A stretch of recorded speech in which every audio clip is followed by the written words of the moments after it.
High everyone, আসসালামু আলাইকুম। Welcome back to my channel. আশা করি আল্লাহ তাআলার অশেষ রহমতে আপনারা সবাই ভালোই আছেন। যেহেতু শীতকাল চলছে, তাই এ সময় আমরা বিভিন্ন ধরনের পিঠাপুলি তৈরি করতে ব্যস্ত থাকি। তাই আজকে আমি নিয়ে হাজির হলাম নারিকেলের পুর দিয়ে নরম তুলতুলে পাটিসাপটা পিঠা। তো ভিউয়ার্স, চলেন দেরি না করে আমরা রেসিপিতে চলে যাই। চলেন তাহলে আমরা ব্যাটারটা তৈরি করি। ব্যাটারটা তৈরি করার জন্য নিয়ে নিয়েছি আমি শুকনা চালের গুঁড়া, আর 1 কাপ নিয়েছি হচ্ছে ময়দা।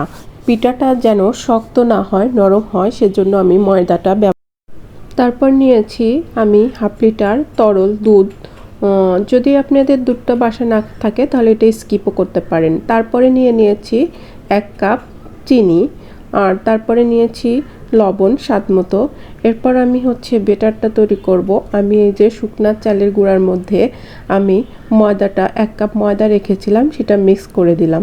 তারপরে চিনিটা মানে মিষ্টি আপনারা যেমন খান তেমন অনুযায়ী মিষ্টিটা ব্যবহার করবেন। এরপরে আমি দিয়ে দিলাম স্বাদ মতো লবণ। লবণটা দেওয়ার পরে আমি ব্যাটারটা সুন্দর করে এটাকে মিক্স করে নেব, যাতে চিনি এবং ময়দা এবং লবণটা একসাথে মিক্সড হয়ে যায়। এটাকে সুন্দরভাবে মিক্স করে এ পর্যায়ে আমি দিয়ে দিব আমার ওই তরল দুধটা আমি গরম করে নিতে হয়, তো আমি গরম করে নিইনি। এটা আমি এমনিতেই দিয়ে দিই। অল্প অল্প করে আমি তরল দুধটা দিচ্ছি এবং ভালো করে এটাকে মাখিয়ে নিচ্ছি। এর পর্যায়ে আমি সম্পূর্ণ দুধটা দিয়ে দিয়েছি এবং সুন্দরভাবে এটাকে মানে ম্যারিনেট করতে হবে, যাতে এটা দলা দলা না থাকে। এটা সুন্দরভাবে আপনারা এইভাবে অনেকটা সময় নিয়ে ব্যাটারটা তৈরি করবেন। তো ব্যাটার তৈরি করতে অনেকটা সময় দিতে হয়, কারণ এটা সময় না দিলে ব্যাটারটা আসলে ভালো মতো তৈরি হয় না। তো ভিউয়ার্স, আমার রেসিপিগুলো যদি আপনাদের একটু ভালো লেগে থাকে তাহলে প্লিজ প্লিজ প্লিজ আপনার চ্যানেলটা সাবস্ক্রাইব করবেন এবং সাবস্ক্রাইব করে পাশে থাকা বেল বাটনটি প্রেস করে দিবেন, যাতে আমি নতুন নতুন ভিডিও ছাড়লে আপনাদের কাছে নোটিফিকেশনটি আপনাদের কাছে পৌঁছায়। আর যারা সাবস্ক্রাইব করে ফেলেছেন তাদেরকে অসংখ্য ধন্যবাদ। আপনারা এইভাবেই আমার পাশে থাকবেন। এর জন্য আমি নারিকেলের পুরটা বানাবো। নারিকেলটা কুড়িয়ে নিলাম। এই যে আমার নারিকেল কোরানোটা শেষ। এটা আমার একটা নারিকেল, সম্পূর্ণ নারিকেলটাই আমি এটার পুরের মধ্যে ব্যবহার করব। তো এটা আমার কোরানো নারিকেলটা। এর সাথে আমি 1 কাপ গুঁড়া দুধ নিয়েছি নারিকেলের পুরটা তৈরি করার জন্য।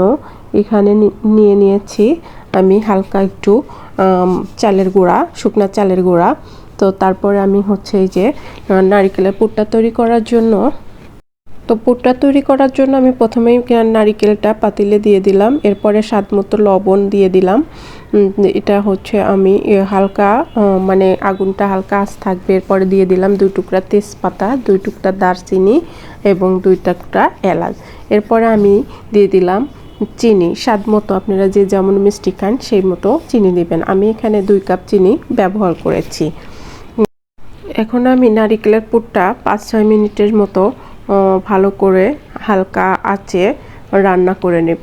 তো এইভাবে যাতে নিচে না লেগে যায়, বারবার লাড়া দিতে হবে, কারণ আমি এখানে একটুও পানি মিক্স করিনি। আমি চিনি থেকে যে পানিটা বের হবে এবং নারকেল থেকে যে পানিটা বের হবে, এটাতেই সম্পূর্ণ কমপ্লিট হবে আমার নারিকেলের পুরটা। তো অলরেডি আমার পুরটা প্রায় রান্না করা শেষ। তো পুরটা সুন্দরভাবে হয়ে আসছে। এটা বেশি শুকানো যাবে না, এটা নরম রাখতে হবে, কারণ নামানোর পরে এটা আরও নরম, যখন এটা ঠান্ডা হবে তখন এটা আরও শুকনো হয়ে যাবে। তার জন্য এটাকে হালকা ঝোলঝোল নামাইতে হবে। তো এই যে আমার পুরটা এই যে আমার আগে থেকে করে রাখা ব্যাটারটা অনেকটা ঘন হয়ে গেছে। এটাকে আমার আর একটু পানি দিয়ে পাতলা করতে হবে, কারণ ব্যাটার আমি আধা ঘন্টার মতো এটা রেখে দিয়েছিলাম। তাহলে চলেন এবার চলে যাই আমরা পাটিসাপটা পিঠাটি ভাজার কাজে। এখানে আমি কড়াইতে হালকা তেল দিয়ে দিয়েছি, তার মধ্যে হালকা ব্যাটারটা দিয়েছি। আমি এটা কড়াইতে করতেছি, কারণ কড়াইতে এটা করলে ঘুরাইতে সুবিধা হয়, তার জন্য আমি এটা কড়াইতে করে নিচ্ছি। তো আপনারা মেজারমেন্ট কাপের পরিমাণ মতো ব্যাটারটা দিয়ে দিবেন। কেউ ছোট করে খায়, কেউ বড় বড় করতে পছন্দ করে। তো আমি একটা চামচের সাহায্যে এটা মেজারমেন্ট করে নিয়েছি। তো আমি এই যে এখন দিয়ে দিলাম নারিকেলের পুরটা দিয়ে এটাকে সুন্দরভাবে উল্টিয়ে নিতে হবে। এই যে আমার একটা পাটিসাপটা পিঠা কমপ্লিট। তো আমি এইভাবে আরেকটি পিঠা কমপ্লিট করে আপনাদের দেখাবো। তো দেখেন আমি আরেকটি পিঠা দিলাম, এটা এখানে আরেকটু পুর দিয়ে দিলাম। তো এই পিঠাটাও আমার প্রায় হয়ে আসছে। এখন এটাকে আমি আবার উল্টিয়ে দিলাম। তো এটা কমপ্লিট। আমি একইভাবে সম্পূর্ণ পিঠাগুলো তৈরি করে নেব। তো ভিউয়ার্স, এই যে আমার তৈরি হয়ে গেল মজাদার পাটিসাপটা পিঠা। তো সবাই ভালো থাকবেন। আল্লাহ হাফেজ।